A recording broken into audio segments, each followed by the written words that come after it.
like a buttercup. You're a Barbie doll.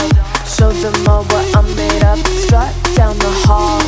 Won't stop till I get enough. Ever heard of the blue eyes, brown eyes exercise? Yeah, the one that It's so good. divided a classroom by eye color Yeah. to teach about discrimination. Yeah, it really makes you think, doesn't it? Yeah, it does. We're diving deep into that today. Okay. Exploring the work of Jane Elliott, the woman behind it all. Fascinating story. Oh, absolutely. So much to unpack there. We've got her Wikipedia article as our guide. Ah, good source. Yeah, it'll help us understand how this exercise came about, the impact, and all the debate surrounding it. Right, because it's still relevant. It is, even today. I mean, it started in a small Iowa classroom back in the 60s. Think about it, the 60s. Yeah. A completely different time. Right. But the lessons, they still resonate. They really do. It all began with Jane Elliott herself, born in 1933. Became a teacher. Yeah, an elementary school teacher, but 1968. Oh, a pivotal year. A turning point for sure. 1968, the assassination of Martin Luther King Jr. Right. Shook the nation. And for Elliott, teaching an all-white third-grade class in Riceville, Iowa. It made her... It's a catalyst for change. It was. She had to find a way. Got to make them understand. To make her students understand racism. Which, let's face it, Really hard to grasp. hard for anyone, let alone... Especially for 8-year-olds. Right, 8-year-olds. So this blue eyes, brown eyes exercise, Mhm. how'd she even come up with this idea? Well, it was a bold move, no question. Oh, yeah. She decided to have her students experience discrimination firsthand. Oh, wow. You know, not just talk about it, Make it real. but really live it. Yeah, yeah. She divided them based on eye color, Okay. claiming one group, in this case, the blue-eyed children, To were superior the brown eye. to the brown-eyed children, exactly. Wow. And she didn't just say it, you know. She went beyond words. Actions even made up facts About... about melanin and intelligence. So it was more than just words. It was a whole system. A system of advantages and disadvantages. Yeah. The blue-eyed students, they got perks, Yeah. extra recess, better seats. Oh, wow. You name it. Really emphasized Divested. that they were Better. smarter, better behaved, Just because of their eye color. just because they had blue eyes. What kind of impact did this actually have on the kids? Well, the results were almost immediate. Really? The blue-eyed children, you know, told they were superior. They started acting, well, Arrogant. arrogant, dismissive Wow. towards their classmates. On the flip side, Yeah. the brown-eyed children, they became withdrawn, Really? unsure of themselves. That's wild. It's fascinating, isn't it? It is. How quickly these behaviors emerged. Just based on what they were told. Just because someone told them they were better or worse. It's like a real-life social experiment. It really is. Seeing how quickly Malleable. the dynamics can change. Absolutely. And it affected their schoolwork, too. Their schoolwork, too, Kids who were doing well suddenly struggled. suddenly struggled while others thrived. Wow. All because of this assigned status. And then she reversed the roles, right? Fix it the next day. Making the brown-eyed kids superior. Superior, exactly. Did that create, like, a mirror image of the day before? It's interesting. Reports suggest Right. they did exhibit some of those behaviors. Oh, so they did become a little domineering, Some of them, but not as intense. not quite as intensely, yeah. Makes you wonder It does, doesn't it? if experiencing both sides really leads to that empathy. Or if there's something more at play. Yeah, that's a really good point. Worth exploring. Yeah, we should dig into that a bit more later. Yeah, definitely. But first, how did this classroom activity become such a big deal? Well, the local newspaper, They got wind of it they got wind of it. and published the students writing about it Imagine the shockwaves. in that small community. Oh, huge. From there, it just, Snowballed. yeah, it snowballed. Elliott found herself on The Tonight Show, starring Johnny Carson. Oh, wow. Back then, that was it. That was the biggest stage. The biggest state. What was the public reaction like? Mixed bag, really. Oh, really? Some praised her, you For know, her boldness. for tackling racism head on. But others were horrified. They were, by her methods. It seems like from the beginning there's this tension. There was, absolutely. Recognizing the importance of addressing racism, but questioning the way she did it. The ethics of it all. The ethics of it all. And that tension, it continued You did. as Elliott's work gained traction And in a surprising place. where? The corporate world. Oh, wow. Think about it. The 70s, the 80s? Yeah. Workplace equality was becoming a major focus. Both ethically And legally. Not legally, yeah. Companies, under pressure to diversify, avoid lawsuits. And they saw her exercise. They saw it as a potential solution. So how did this small-town teacher end up working with these major corporations? Well, it's fascinating, isn't it? What did they see in her work? I think despite the controversy, Yeah. they saw a way to address workplace discrimination in a hands-on way. Experiential, exactly. Instead of just talking about bias, Right. They could have employees feel it. live it, even if it was simulated. Do you think that's why it was so appealing? I think so, yeah. Companies like Electric. Exxon, AT&T, Even the FBI. the U.S. And the U.S. Navy. Wow. They saw it as a way to promote teamwork. Improve communication, create a more inclusive environment. All while potentially avoiding legal trouble.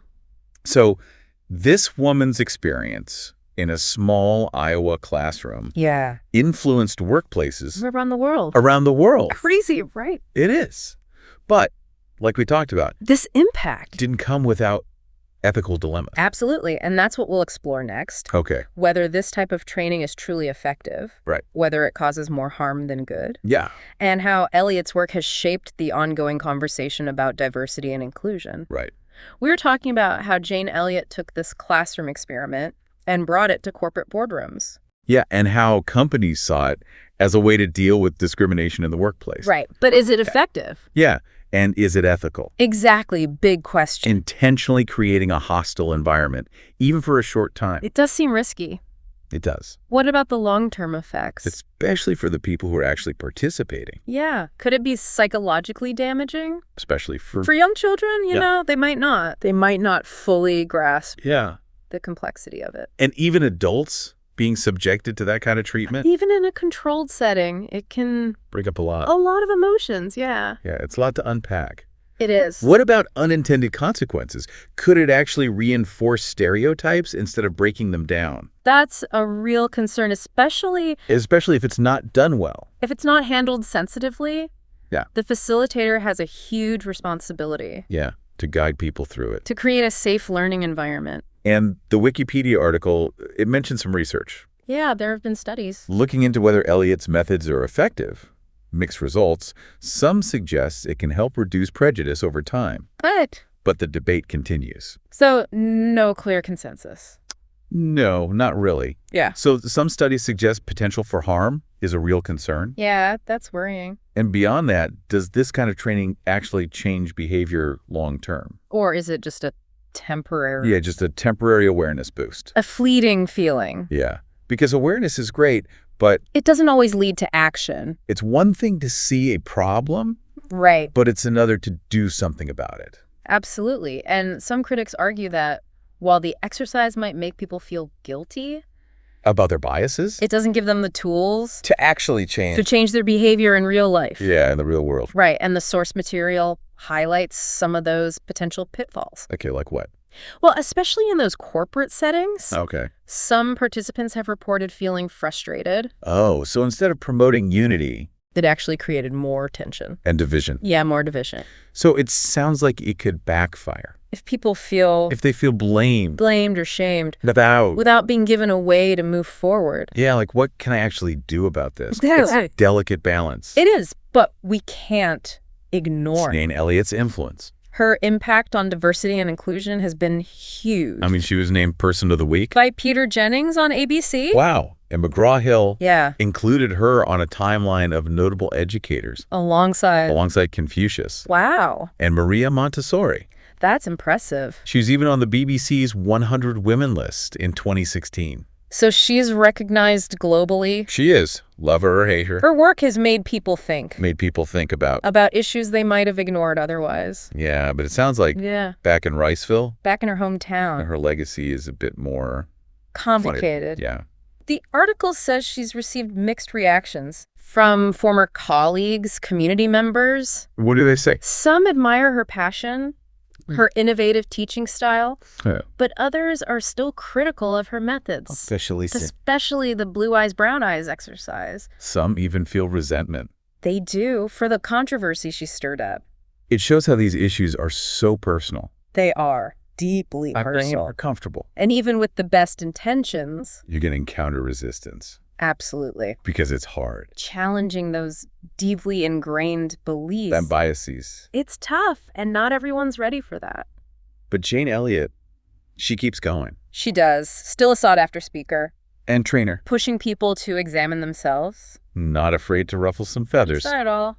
So where do we stand with all of this? Well, we've talked about the origins of her work. The impact, the ethical concerns. The mixed research. Yeah, where do we go from here? That's what we'll explore in the final part of our deep dive. Okay. We'll discuss the relevance of Elliott's work today. In today's world. And leave you with some things to ponder.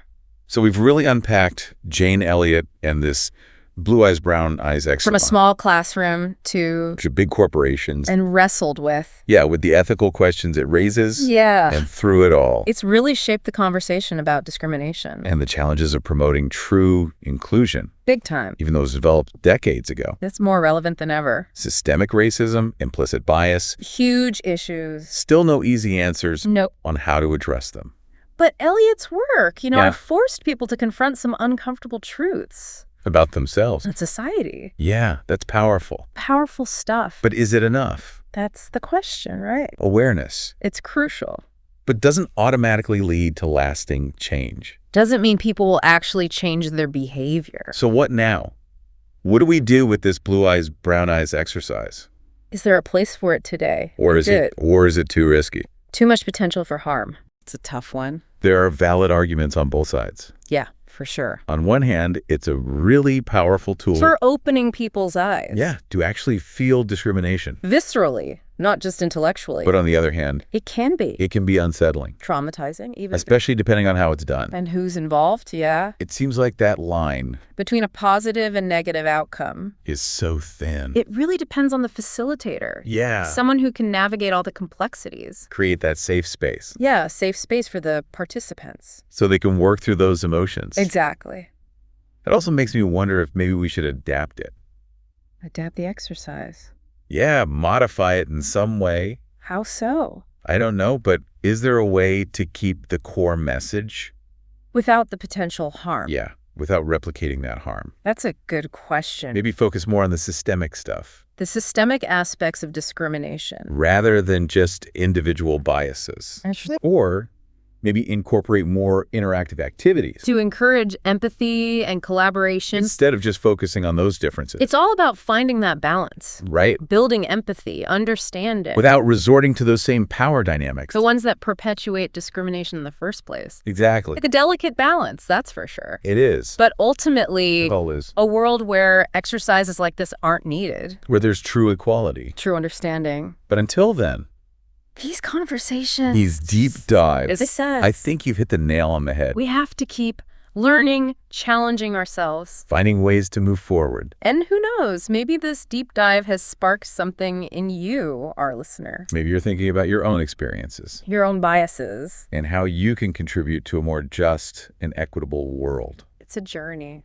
It is. And we hope you'll keep exploring these issues. Find your own way to make a difference. Thanks for joining us on this journey. We appreciate you listening. Sound the alarm.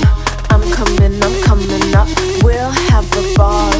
I'm sweet like a buttercup. You're a Barbie doll. Show them all what I'm made of. Strut down the hall. Won't stop till I get enough.